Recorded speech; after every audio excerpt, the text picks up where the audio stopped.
3 hot, 3 not. This is the series in which I look at the 3 hottest wrestlers coming out of the last PLE. And also, on the flip side, I look at the 3 coldest wrestlers coming out of the PLE, the not hottest wrestlers, if you will.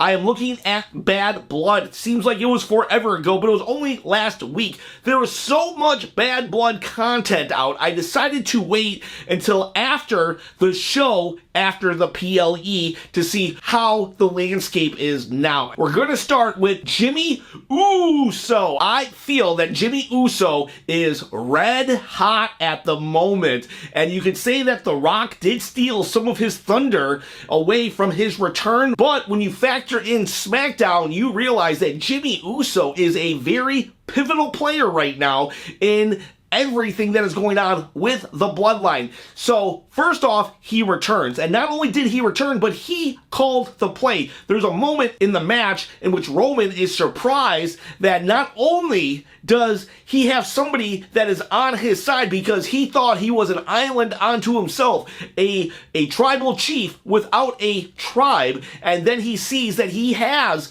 a devoted follower in Jimmy Uso, but then he's like, you called the play? You called the play? Because that was one of the things that Roman said that Jimmy couldn't do. You will never call the play. And Jimmy Uso's like, yeah, Uso, I did for you. And then when the match is over and Cody is getting beat down by Solo Sikoa and his bloodline, Jimmy says, come on, Uso, you said, we gotta help him. You gave him your word. And Roman was like, no, that was a one-time thing. But Jimmy Uso talks Roman into doing the right thing and helping Cody Rhodes. Jimmy Uso literally being the angel on his shoulder. Then on SmackDown, Jimmy Uso literally tells Roman, we need help. And he says to him, I am the only one that believes in you. We need help, dude. And he walks away from Roman. He is showing Roman that he is like, I don't know, he's all grown up now or something. And then at the end, after main eventing SmackDown, unfortunately he lost, but a loss doesn't necessarily put you in a very cold position, because that loss furthered the storyline, and he himself furthered the storyline even more by saying, see, Uso, we just got our butts handed to us, we need help, and we know who that help is, Yeet, Jey Uso, his brother. And it looks like Jimmy is going to be the one, the catalyst to bringing the band back together. It is not Roman who is seeking help, it was Jimmy who came to him to help him, and now Jimmy is the one that actually seems to be the one to get the bloodline back together, not so much Roman, even though Roman will have a huge part in that. But Jimmy Uso now is hotter than ever as he brings the band back together and reforms the bloodline for his tribal chief, Roman Reigns. And so like Roman Reigns did on SmackDown,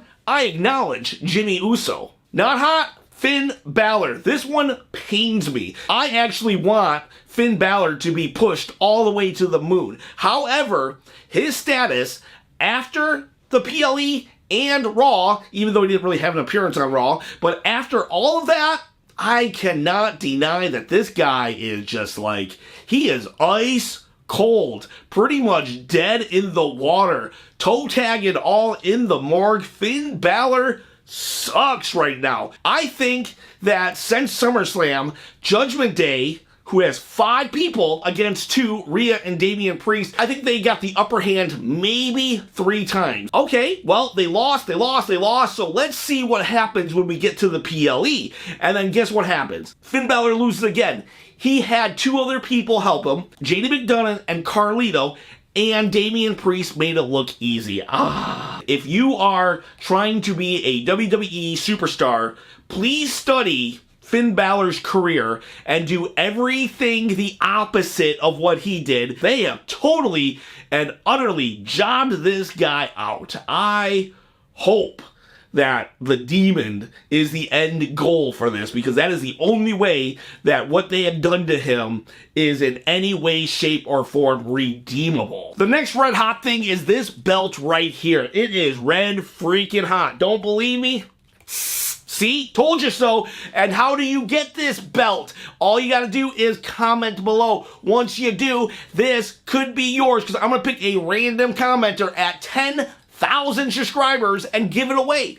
And then once I do that, I'm going to restart the contest, and then maybe at 15 or 20,000, I'll do another belt. I got 2 more behind me. I'll keep doing this in my quest to become a full-time YouTuber. I am doing this to show my appreciation to you because you give me your valuable time in commenting and watching these videos, and I will give you this valuable belt. All you got to do, like I said, comment below, hit the notification to help me become that full-time YouTuber and follow the dream of, well, becoming a full-time YouTuber. All right, so the next red hot wrestler is Gunther. I almost put The Rock on this list, and in fact, I would have put The Rock on the list if I only had done the PLE. But because I did the show after the PLE and The Rock didn't even really appear and he was almost not even mentioned except for in the video package, I feel that really diminished his red hotness. But Gunther, on the other hand, is just like,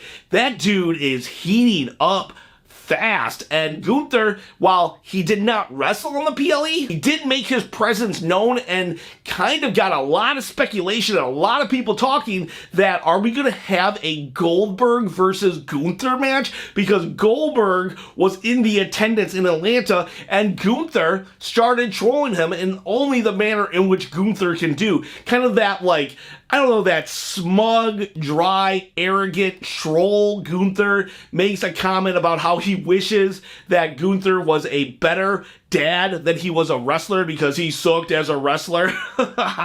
Channeling his inner Bret Hart. And then Goldberg jumps the barricade and a lot of people stop him and Gunther's like, yeah, come on, I got 3 minutes. It was amazing and awesome. And then he has a great match with Sami Zayn in the main event of Raw. Now, you could say the fact that he did not defend the world title at the PLE kind of means he's cold. I could see that argument, but to me, the fact that he got the wrestling world a buzz with a possible match with Goldberg, had a great match with Sami Zayn and defended his title on Raw, and we now see that Raw is doing these kind of matches and SmackDown more often, and it's not necessarily a demotion, but just a different way of telling stories and presenting matches. And then the topper of this is he's about to main event a PLE with Cody Rhodes to see who is the better champion. And whether or not you like the idea of the crown jewel champion of champions, which I don't, I cannot deny, then it's a big freaking deal. And now you have Cody Rhodes versus Gunther in a main event, champion versus champion.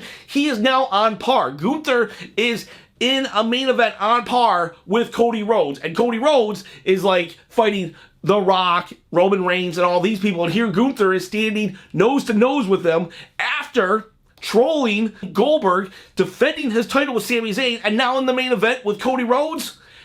He's red hot. I'm sorry, red freaking hot that Gunther is. Your next not hot wrestler is gonna be The Miz. He's a bad guy now. Okay, cool. He does better promos as a bad guy. Moving on. It's like, seriously, when you do a heel turn, it should be a big deal. But there's so many things going on right now, and awesome things going on right now, that I don't know, nobody cared that The Miz turned heel. And we all recognize now how good The Miz is, but at the same time, we're still just like, okay, cool, whatever. It was just met with apathy.